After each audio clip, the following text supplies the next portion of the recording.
Hi, my name is Diana and I'm 30 years old. Never let your enemies know your next move. That's what my mother had taught me before she passed. She was an amazing lady who didn't take any shit from people. She had raised me as a single mum before cancer took her away from me. My mum was pretty concerned about me before she died. You see, I was at the time dating Richie, who later became my husband. Let me just say that my mum and Richie never had a good relationship. Richie was openly critical of my mum and didn't like her independent personality. He also complained to me that she was too careful and planned too much in life. At the time, I could never guess why he had such a dislike for my mum. I would later learn why. Richie always said, "You know, for a rich woman, your mother is pretty frugal. I think she should be helping us more. You are her only child. It wouldn't hurt to send us some money." I don't need my mum's money, Richie. We're doing fine as it is. Besides, her cancer treatment is expensive, so she needs all the money she has. Why is she even wasting money on the treatments? She's going to die anyway. She's just wasting your inheritance. A good mother would preserve the money for her daughter. How can you say that, Richie? Even if the prognosis is bad, I want my mum to have a chance. I don't want her money. I would rather have my mother live for the rest of her life. Richie was a good boyfriend, but never supported me through grief. He didn't like the fact that I was paying a lot of attention to my mum. Also, he repeatedly kept bringing up my inheritance and how my mum is spending it away. It was an awful situation for me. I was worried about my mum and thinking about the inevitable as well. Richie and his mother-in-law, Jill, were of no help. My mum did have sneaking suspicions about Richie and Jill. One day when we were alone, she said, "Diana, are you sure you see a future with Richie? Does he actually treat you right?" "He's a good boyfriend, Mum. Besides, I'm not a great catch. I'm neither beautiful nor talented. Richie loves me anyway." "Sweetheart, you're an amazing woman and anyone will be lucky to have you. Don't listen to the nonsense Richie tells you. You can do better than him, actually. I don't like him at all." "But Mum, he really does like me. He just has some weird ethics which he's working to change." "You just see good in everyone around you. I wish you were a little easy on yourself too. Richie is taking advantage of you. I'm very worried he will mistreat you when I am gone." "Mum, don't talk about being gone. I don't like it." "Then promise me, Diana, you will make him sign a prenup if you decide to marry him. I want to know my daughter will be financially secure and won't be screwed over by her husband." "Okay, Mum. If it makes you feel better, I'll definitely have a prenup." "Make sure to consult our family lawyer. You need to have a secure prenup and he is the best for this job." "Don't worry, Mum. I'll do what's best for me. I won't let anyone take advantage of me like that." "I feel a lot better now knowing you will protect yourself." It was just a week later that my mother passed away. I was absolutely devastated. I didn't have anyone else. For the longest time it was just me and her. Richie, as usual, was extremely unsupportive.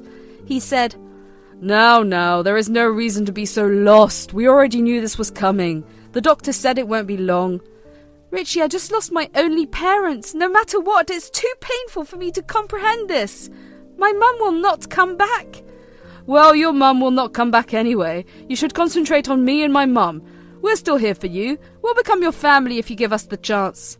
"Yes, I already see you as my daughter-in-law. You can depend on us now. We will take care of you."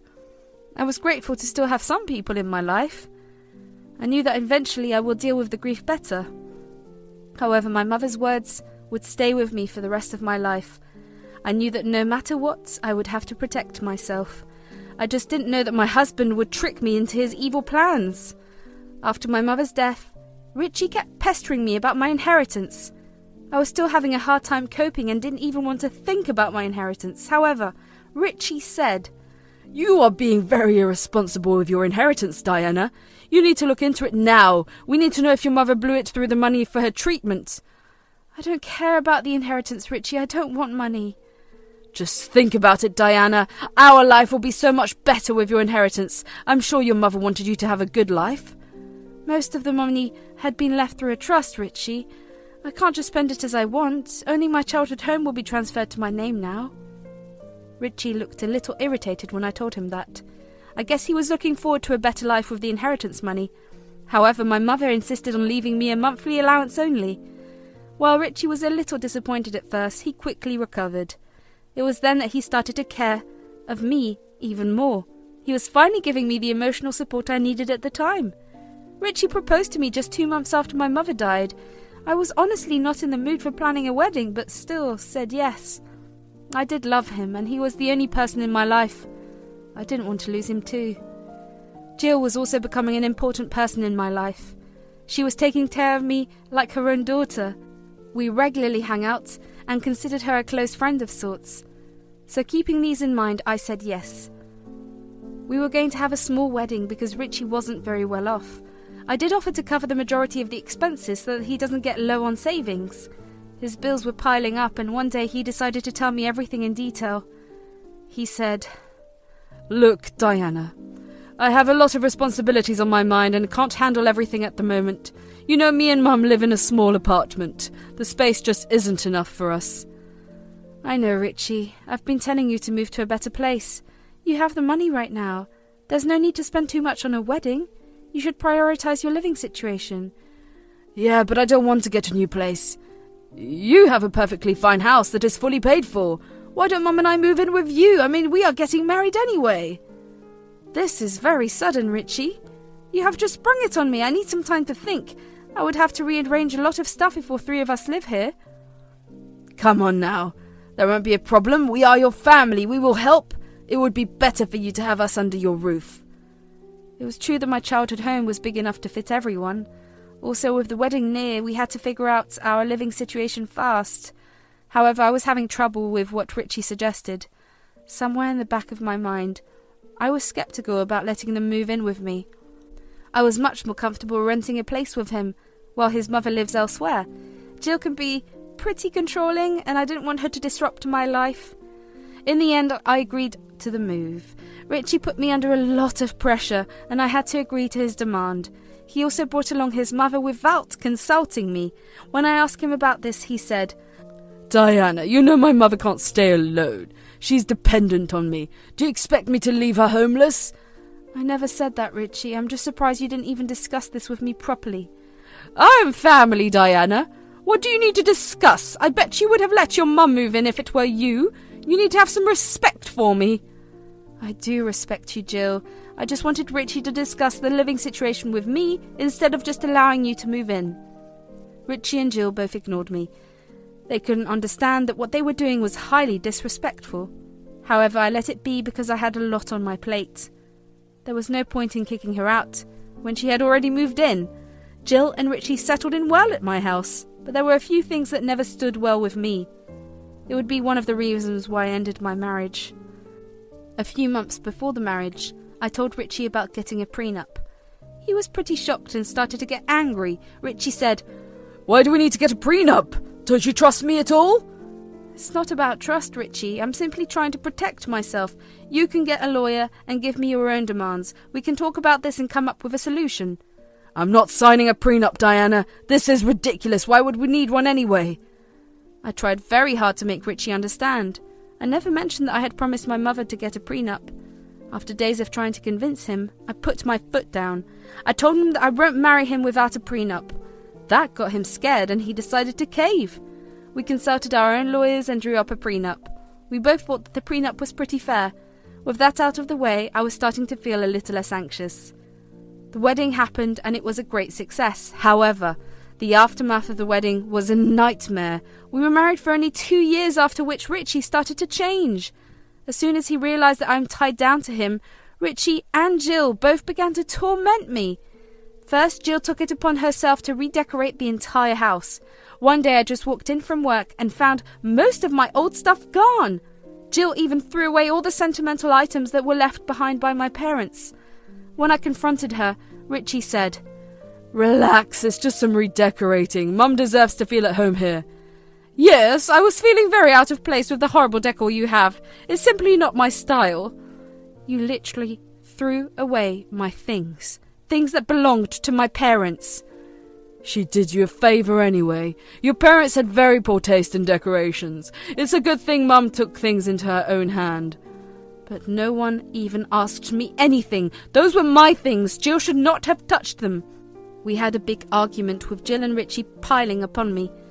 They made some weird arguments and gaslit me into thinking that I overreacted. Since I was being verbally attacked by two people, I started to feel guilty. After some time, I was convinced that I did wrong, so with a heavy heart, I asked for forgiveness. Jill refused to talk to me and shut herself in her room. Richie was also sleeping on the couch and wasn't talking to me either. They emotionally abused me for an entire month. I tried very hard to get them to see my side. However, they refused to listen at all. Richie even went as far as turning his friends against me. I was so emotionally drained that I was ready to do anything. That's when Richie finally told me how to make it right. One evening when I returned from the office, Richie called me into the living room. Jill was already sitting there and waiting for me.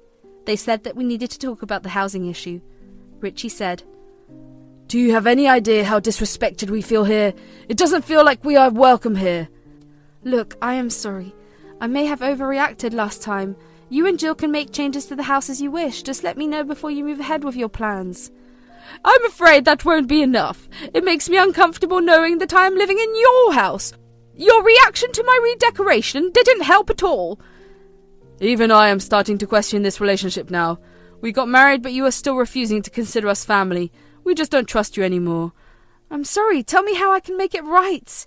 "Well, the only way you can make this right is by putting my name on the house. That way we will be more comfortable living here." "You want me to sign over the house?" "Yes, we are married, so what's the problem? You will still be here anyway. I will even put your name on any house I buy in the future." "Yes, my son is the head of the house. This place needs to be in his name. We have already invested a lot in the new furniture. It's only fair you put his name on the deed." "All right, if that's what you want, so be it." To be honest, I didn't know what to think about their outrageous request. Things were getting very bad between me and Richie.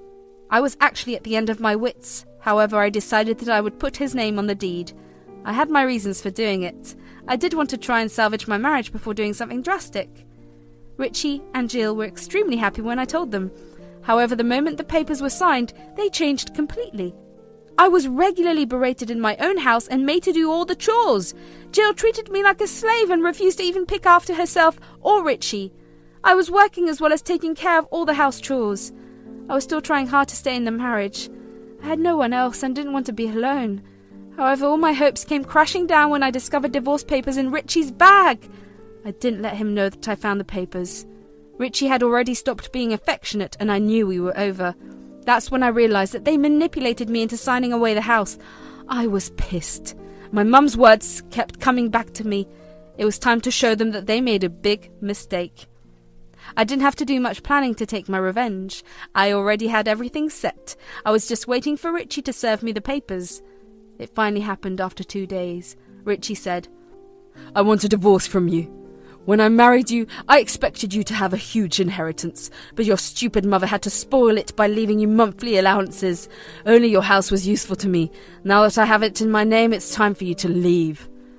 "So you married me because you thought you would snag my riches? You didn't love me at all, did you?" "Of course not. Who the hell would date an ugly and dumb girl like you? Mum would never allow me to marry you if you weren't rich, isn't that right, Mum?" "Of course, dear. My son deserves so much better than a useless girl like you. He's already suffered long enough with you. His time, he will find a better girl. You can leave. Also, don't think about taking anything. We already replaced your stuff with ours. You have no claim over them." "I see. So it was all part of your plan. I guess I deserved it since I was naive enough to consider you family. Anyway, I will sign the papers. You have 1 month to move." "Excuse me, remember you signed over the house to me. Why will we leave?" "You signed a prenup, remember?" "Yes, it says the property belongs to whoever is named in the deed. There will be no equal division, so you won't get a share." "Well, I guess you didn't read the fine print that well. It clearly says that in case of a divorce, all deeds regarding the transfer of property will be nullified, so you will have to sign over the house to me." "What? That's not true.